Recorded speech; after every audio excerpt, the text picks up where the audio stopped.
선생님과 도전하는 한국사 3-3단원 유교의 생활과 전통, 유교의 전통과 생활에 대해서 알아보도록 하겠습니다. 자, 조선은요, 유교를 통치의 근본으로 삼은 나라가 바로 이 조선입니다. 그래서 자, 고려 같은 경우에는 이 불교를 나라의 국교로 삼았었는데 조선은요, 유교는 숭상하고요. 고려 시대에 사람들이 믿었던 불교는 억제하는 억불 정책. 그래서 숭유 억불 정책, 유교를 숭상하고 불교를 억압하는 정책을 나라를 다스리는 통치의 근본으로 삼았습니다. 그래서 조선 같은 경우에 성리학을 굉장히 강조했습니다.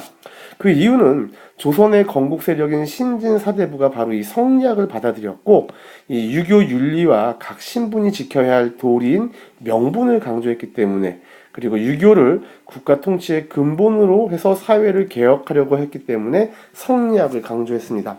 반대로 불교를 억압한 이유는요, 고려 말 타락한 불교를 비판했었고요, 유교를 숭상하고 불교를 억압하는 정책, 바로 숭유 억불 정책을 펼치게 됩니다. 따라서 조선은요, 유교의 가르침에 따른 생활 모습이 굉장히 많았습니다. 자, 조선의 가장 큰 법, 그러니까 우리 지금으로 치면 헌법, 조선이란 나라가 국가를 통치하는 모든 내용이 담겨 있는 법전이 바로 경국대전인데요. 국가를 다스리는 기준으로 사회 질서와 유지에 중요한 역할을 했던 바로 경국대전도 바로 이 유교의 가르침에 의해서 만들어진 법전입니다. 세조 때 만들기 시작해서요, 성종 때 완성된 조선의 기본 법전입니다. 자, 그리고 삼강행실도라고 하는 책이 있습니다.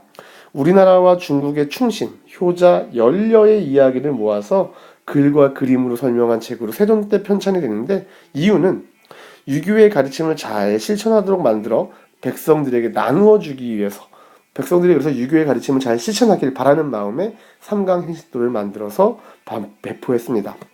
또 왕 또한 이 유교의 가르침에 따라 생활을 했어요. 그래서 효를 실천하기 위해서 아침 일찍 왕실에 우더름께 인사를 드리거나, 또 나라의 근본인 백성을 먼저 생각하면서 나랏일을 결정하는 등 이 유교의 가르침을 왕부터가 먼저 실천을 했습니다. 결국 백성들의 생활도요, 유교 예절에 따라 관혼상제를 치르게 되는데요. 관은요, 15세가 넘으면 어른이 되는 성년식을 치를 때 관이라고 합니다. 혼은요, 혼례입니다. 어른이 된 처녀 총각이 결혼하는 것. 상은요, 사람이 죽으면 상복을 입고 장례 치르는 걸 상이라고 하고요. 제례라는 것은 조상님을 기리면 제사를 지내는 거예요. 이것이 다 유교 외절에 따라서 운영이 되었고요. 백성들도 이런 유교 외절에 따라 관혼상제를 치르게 됩니다. 하지만 오랫동안 불교와 민간 신앙을 믿었던 백성들이 많았기 때문에 이 유교가 백성들의 생활에 자리를 잡는 데는 꽤 오랜 시간이 걸렸다고 합니다. 자, 조선도요, 엄격한 신분제도 사회였습니다. 자, 신분제도 하면은 신라의 골품제를 기억하면 좋을 것 같은데요. 마찬가지로 이 조선도요, 굉장히 엄격한 신분제입니다. 따라서 태어날 때부터 신분이 정해져 있어요. 양천제라고 하는데요, 크게 양인과 천민으로 구분을 했습니다. 그리고 이 양인은요, 다시 양반, 중인, 상민으로 나뉘었고요. 천민은 가장 낮은 신분으로 해서 우선 양천제를 기본으로 해서 네 가지의 신분이 있었다라고 기억하시면 될 것 같아요. 신분에 따라서, 신분과 이 계층에 따라서 하는 일도 달랐습니다. 양반은요, 관리가 되어서 나랏일 참여할 수 있었고요. 땅과 노비를 소유하고 있었고, 자신의 땅을 농민에게 빌려주기도 하면서 편안하게 생활을 했습니다. 양반 남자들은 주로 어려서 글 공부하면서 관리가 되는 경우가 많았고요.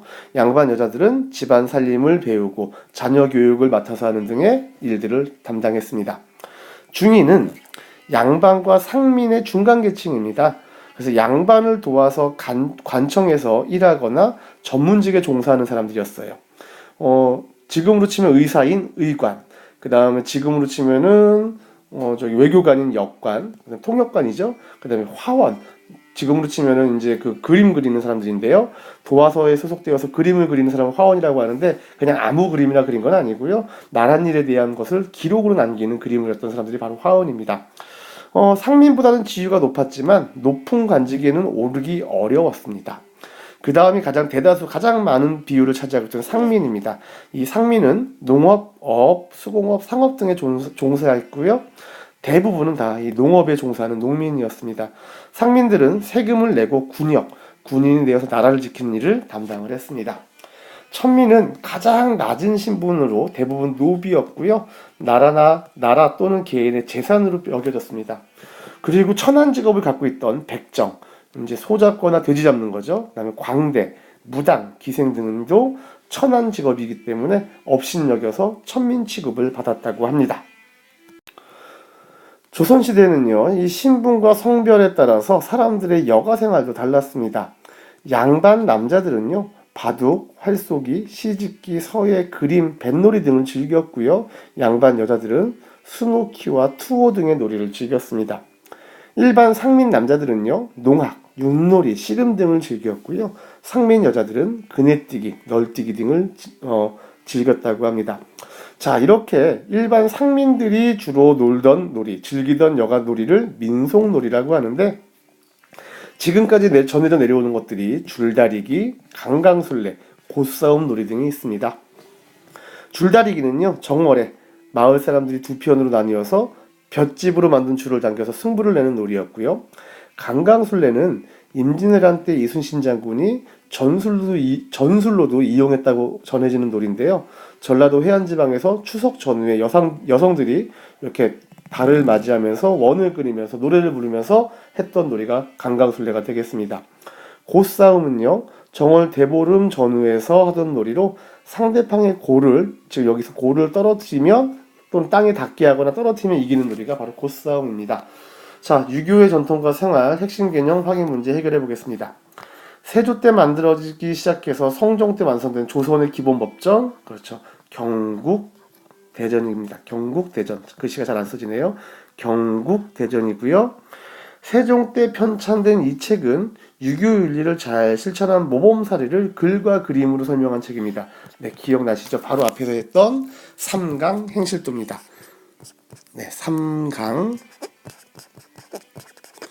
행실도라고 하는 책이 되겠습니다. 조선시대의 역관이나 의관은요, 양반보다는 높고 상민보다는 높은, 그렇죠, 중인 계층에 속합니다. 중인 계층에.